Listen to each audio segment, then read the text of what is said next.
নিত্যপণ্যের বাজারে অস্থিরতা কমছে না। ২ সপ্তাহের ব্যবধানে মুরগির দাম বেড়েছে কেজিতে ৩০ টাকা।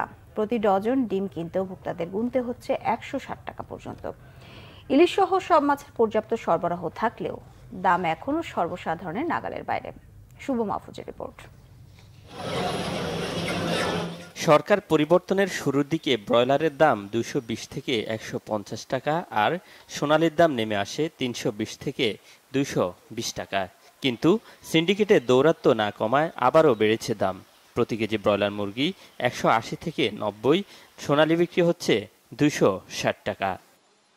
আজকে ব্রয়লার বাজার হলো ১৯০ টাকা কেজি, আর সোনালিটা বেচতেছি ২৬০ টাকা কেজি।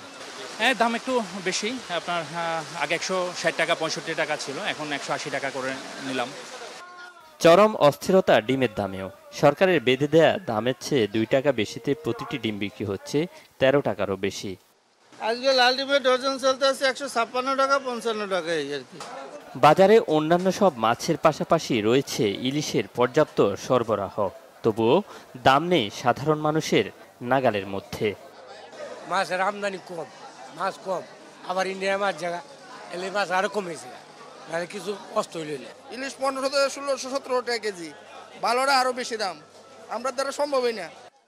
এদিকে ৫০ টাকার নিচে মিলছে না কোনো সবজিও। সরকার পরিবর্তনের পরও নিত্যপণ্যের দাম না কমায় হতাশ নিম্ন ও মধ্য আয়ের মানুষ।